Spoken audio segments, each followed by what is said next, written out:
ওকে ভর্তি করো, ব্লাড দিতে হবে।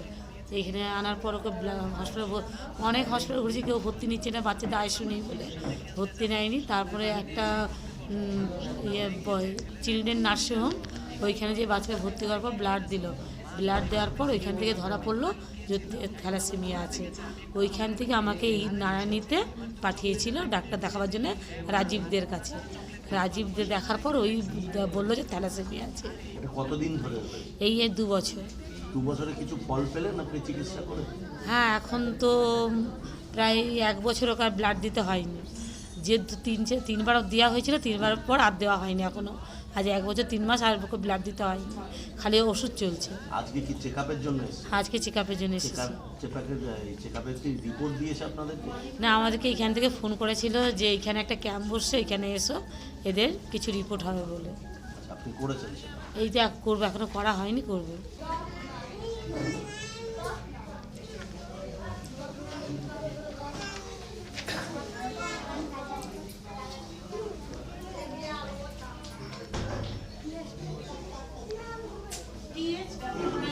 চেকআপ যেটা হলো আজকে, এটা কি পারপাস হলো, আর থ্যালাসেমিয়া নিয়ে আপনারা সমাজকে কি বার্তা দিতে চাইছেন? আচ্ছা, থ্যালাসেমিয়া সংক্রান্ত একটা জিনিস আমি প্রথমেই বলি যে এটা জিনগঠিত রোগ। বারবার আমরা এক কথাই বলি যে হাজব্যান্ড ওয়াইফ বা বাবা মা দুজনে যদি বাহক হয়, তাহলে কিন্তু 25% ক্ষেত্রে, মানে প্রত্যেক 4 জনের মধ্যে একজন, প্রত্যেক প্রেগনেন্সিতে একজন করে থ্যালাসেমিয়ার রোগ হয়। তো সেই কারণে আমরা প্রথম থেকে যদি দেখি, রোগটাকে আগে প্রিভেনশন হচ্ছে সবথেকে বেশি ইম্পর্ট্যান্ট। পরে আমি ট্রিটমেন্টের দিকে আসছি। প্রিভেনশন করতে গেলে একটা সামান্য পরীক্ষা, যেটাকে আমরা হিমোগ্লোবিন HPLC বলি, যেটা সমস্ত সরকারি হসপিটালে ফ্রিতে, বেসরকারিতেও লোকে যদি করাও তার দাম হয়তো 300-400 টাকার বেশি নয়। এই একটা সামান্য পরীক্ষা যদি বিয়ের আগে মানুষ করে নেয়, অথবা অ্যাটলিস্ট বাচ্চা হওয়ার আগে করে নেয়, আমরা কিন্তু একটা প্রজন্মকে বানাতে পারবো। বিশ্বের অনেক দেশ কিন্তু এই টেস্টটা করেই কিন্তু থ্যালাসেমিয়াকে নির্মূল করতে পেরেছে। তো এইটা একটা ইম্পর্টেন্ট জিনিস, আমি বার্তা দিতে চাই সবাইকে যে আপনারা বিয়ের আগে এই হাতের কুষ্টি বিচার করুন, খুব ভালো কথা, আমি তাতে কিছু না বলবো না, কিন্তু তার সঙ্গে দয়া করে একটা হিমোগ্লোবিন HPLC পরীক্ষা করুন, যেটা কিন্তু একটা ভবিষ্যৎ প্রজন্মকে বাঁচাবে। এটা একটি ইম্পর্ট্যান্ট জিনিস আমি সবাইকে বলতে চাই। 2 নম্বর, যারা হয়তো থ্যালাসেমিয়া রোগী হয়ে গেছেন, তাদের চিকিৎসার ক্ষেত্রে 2টো মাত্র উপায় রয়েছে। 1, আমি রোগীটাকে কমপ্লিটলি কিওর করতে পারবো কি না। 2, যদি কমপ্লিট কিওরের সম্ভব না হয়, তাহলে তাকে কিভাবে বাঁচিয়ে রাখতে পারবো।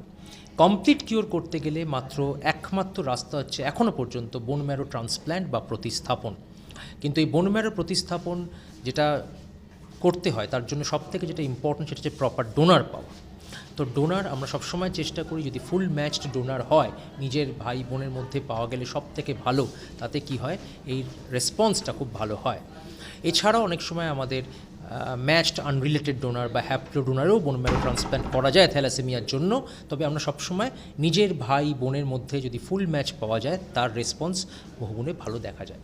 2 নম্বর হচ্ছে, যদি ট্রান্সপ্ল্যান্ট আমরা না করতে পারি বা কোনো কারণে সম্ভব না হয়, তখন আমাদের কিন্তু পেশেন্টকে রক্ত দিয়েই বাঁচিয়ে রাখতে হয়। এবং এই বারবার রক্ত দেওয়ার জন্য এই থ্যালাসেমিয়া পেশেন্টদের শরীরে আয়রনের মাত্রা প্রচণ্ড রকমভাবে বেড়ে যায়। সেই কারণে কিছু ওষুধ রয়েছে, সেই ওষুধগুলো দিয়ে আমরা আয়রন চিলেটার বলি, যাতে আয়রনটাকে শরীর থেকে বার করা যায়। এবং এই আয়রন বার না করা গেলে শরীরে এই আয়রনটা জমে বিভিন্ন জায়গায়, মেনলি হার্টে, লিভারে, গ্ল্যান্ডে। সেই কারণে হার্ট ফেলিওর একটা অসম্ভব প্রবলেম করে থ্যালাসেমিয়া পেশেন্টদের জন্য। লিভারের সমস্যা একটা প্রবলেম করে, লিভার হেপাটিক ফেলিওর একটা প্রবলেম করে। এবং বাচ্চা গ্রোথ হয় না, ডিউ টু পিটুইটারিতে আয়রন ডিপোজিশনের জন্য সমস্ত রকম গ্রোথ হরমোন বেরোনো বন্ধ হয়ে যায়, প্রপার গ্রোথ হ্যাম্পার হয়, বোনের স্ট্রেংথ কম হয়ে যায়। তো এই কারণে একটা হলিস্টিক অ্যাপ্রোচ দরকার থ্যালাসেমিয়া পেশেন্টের চিকিৎসার জন্য। এর জন্য যেমন আমাদের হেমাটোলজিস্টকেও এগিয়ে আসতে হবে, এন্ডোক্রিনোলজিস্টকেও এগিয়ে আসতে হবে, গাইনোকোলজিস্টকে এগিয়ে আসতে হবে, সবাইকে এগিয়ে আসতে হবে।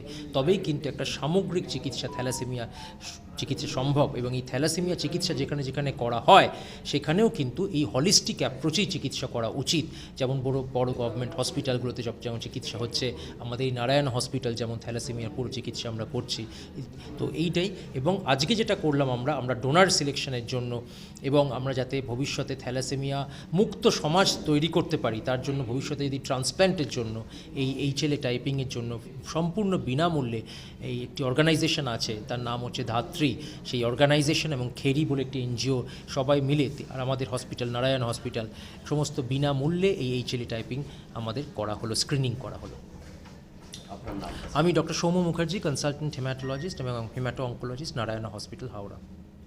ওয়েলকাম। আমরা জানি যে থ্যালাসেমিয়া একটি বংশগত রোগ যেখানে আমাদের রক্তটা ভেঙে যায় এবং পেশেন্টকে সারা জীবন রক্ত দিয়ে দিয়ে বাঁচিয়ে রাখতে হয়। কোনো ওষুধ দিয়ে থ্যালাসেমিয়া রোগকে সম্পূর্ণরূপে সারিয়ে ফেলা যায় না। থ্যালাসেমিয়া রোগকে সারিয়ে ফেলার একটাই উপায়, সেটা হলো বোন ম্যারো ট্রান্সপ্লান্ট। যদি থ্যালাসেমিয়া রোগীর সুস্থ ভাই বোন থাকে, তারা সম্পূর্ণ সুস্থ হতে পারেন, বাহকও হতে পারেন, এবং তাদের সঙ্গে যদি থ্যালাসেমিয়া পেশেন্টটির জিনগত ম্যাচিং হয়ে যায়, HLA ম্যাচিং হয়ে যায়, তাহলে সুস্থ ভাই বোনের থেকে স্টেম সেল নিয়ে আমরা থ্যালাসেমিয়া পেশেন্টকে ট্রান্সপ্লান্ট করতে পারি এবং এর মাধ্যমে পেশেন্টকে সম্পূর্ণরূপে সারিয়ে ফেলতে পারি। তবে এই বোন ম্যারো ট্রান্সপ্লান্টের কিছু কিছু বাধা আছে।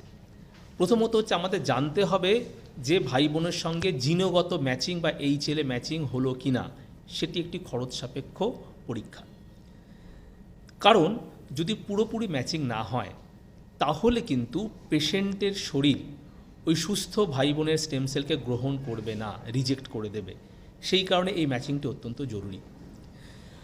আজকে নারায়ণ সুপার স্পেশালিটি হসপিটালের তরফ থেকে ধাত্রী বলে একটি অর্গানাইজেশন এবং খেরি বলে একটি NGO, এদের উদ্যোগে থ্যালাসেমিয়া পেশেন্ট এবং তাদের ভাই বোনদের বিনামূল্যে এই জেনেটিক ম্যাচিং বা HLA ম্যাচিং পরীক্ষাটি করা হচ্ছে।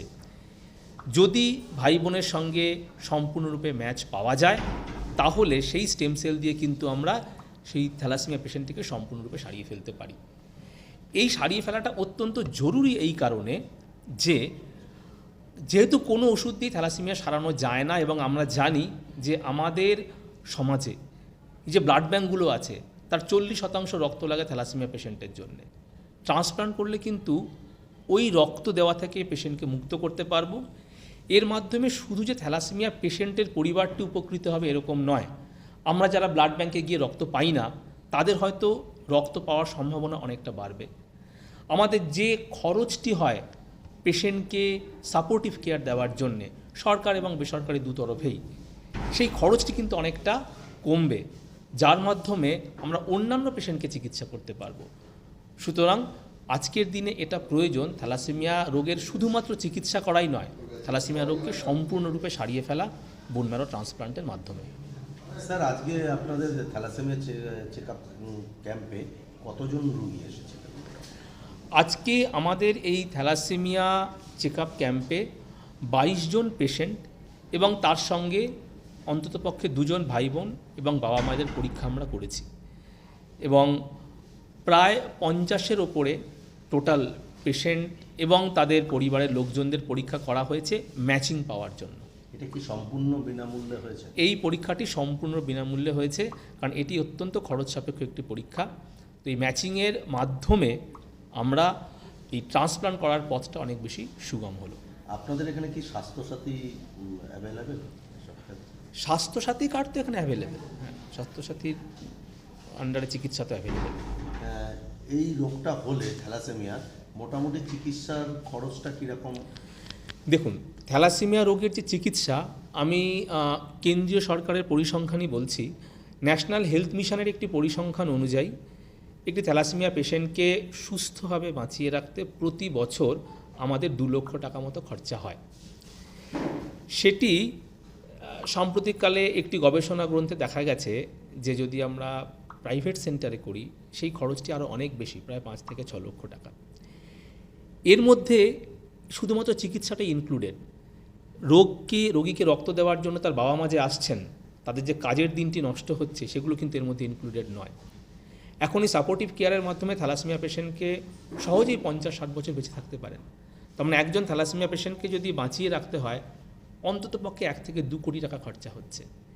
সেখানে অত্যন্ত অল্প খরচেই, যদিও সেটা এককালীন খরচ, বোন ম্যারো ট্রান্সপ্লান্ট করলে কিন্তু এই খরচ থেকে পেশেন্টের পরিবার মুক্ত হচ্ছে এবং অন্যান্য যেসব চিকিৎসার জন্য যারা যারা খরচ করছেন সরকারি এবং বেসরকারি প্রতিষ্ঠান, সেই খরচ থেকেও কিন্তু আমরা মুক্তি পাচ্ছি। তাই বোন ম্যারো ট্রান্সপ্লান্ট করা অত্যন্ত জরুরি। এই বোন ম্যারো ট্রান্সফারের খরচটা কীরকম হয় স্যার? বোন ম্যারো ট্রান্সপ্লান্ট করতে থ্যালাসেমিয়া পেশেন্টদের ক্ষেত্রে ভাই বোনের থেকে নিয়ে ট্রান্সপ্লান্ট করতে সাধারণত 8 থেকে 10 লক্ষ টাকা পর্যন্ত খরচ হয়। তবে এটি অবশ্যই এককালীন খরচ, যেটি একসঙ্গে দিতে হয়। এটা কি জিনগত রোগ না অন্য কোনো কারণে? থ্যালাসেমিয়া একটি জিনগত রোগ। থ্যালাসেমিয়া রোগ হয় যদি বাবা মা দুজনেই থ্যালাসেমিয়ার বাহক হন, তাহলে আমরা জানি যে আমাদের রক্তের মধ্যে হিমোগ্লোবিন থাকে। সেই হিমোগ্লোবিনের মধ্যে যে গ্লোবিন অংশটি, সেই গ্লোবিন অংশটি হিমোগ্লোবিনকে স্থায়িত্ব দেয়। গ্লোবিন অংশের সমস্যা হচ্ছে থ্যালাসেমিয়া। থ্যালাসেমিয়ার ফলে আমাদের হিমোগ্লোবিনটা ভঙ্গুর হয়ে যায় এবং রক্তটা ভেঙে যায়। তাই পেশেন্টকে বারে বারে রক্ত দিতে হয়। কিন্তু থ্যালাসেমিয়ার বাহক যাদের একটি জিন স্বাভাবিক, তারা কিন্তু সম্পূর্ণ সুস্থ এবং স্বাভাবিক। আমাদের পশ্চিমবঙ্গে প্রায় 10 থেকে 15% মানুষ থ্যালাসেমিয়ার বাহক। তাই প্রত্যেকের কিন্তু বাহক কিনা সেই পরীক্ষাটি করে নেওয়া উচিত। এই পরীক্ষাটায় খরচা সাপেক্ষ কীরকম? থ্যালাসেমিয়ার পরীক্ষার, বাহক নির্ণয় পরীক্ষার বিভিন্ন ল্যাবের খরচা 200 থেকে 500 এরকম। তবে সরকারি পরিকাঠামোর মধ্যে এটি বিনে পয়সায় হয়, আর অত্যন্ত কম খরচেই অন্যান্য ল্যাবে এই পরীক্ষাটি করা সম্ভব। আপনার নামটা স্যার? আমার নাম প্রফেসর ডক্টর রাজীব দে। আমি haematologist, haemato oncologist, clinical lead bone marrow transplant programme, Narayana hospital. Thank you sir. Thalassaemia